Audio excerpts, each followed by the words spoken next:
Heimir, fyrstu viðbrögð eftir tap gegn nýlegum Leiknis? Já, vonbrigði að tapa leiknum, alltaf vonbrigði að tapa en ég held að þetta hafi verið sanngjarnt úrslit og mér fannst Leiknisliðið bara gott og vildu þetta mikið og börjust fyrir öllum boltum og við urðum undir í baráttunni og sanngjarnt sigur. Hvað fannst þér vanta? Ég meina við vorum þeir löbbuðu fram hjá okkur, kannski einn maður labbaði fram hjá 3-4 mönnum hjá okkur, við vorum eins og ofta áður í vandræðum með seinni boltana of langt að bila á milli línana varnarlega og svo sóknarlega þá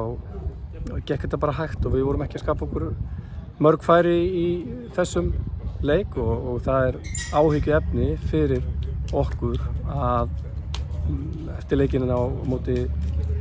KR á miðvikudag sem spiluðum mjög vel að hvað við getum spilað illa í næsta leik og eftir og við þurfum að fara að finna einhvern stöðuleika í leik okkur því við þurftum ekki að tapa þessum leik. Kannski erfitt að benda á hvern einn en Patrik Pedersen var ólíkur sjálfur sér í dag, hann fannst sig hvergi kantmennir líka eftir sammála því? Já, ég meina sóknarmennir og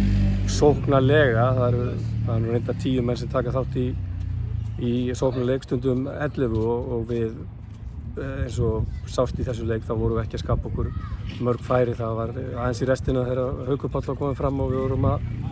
setja lengri bolta, þá vorum við að skapa eitthvað, annars var þetta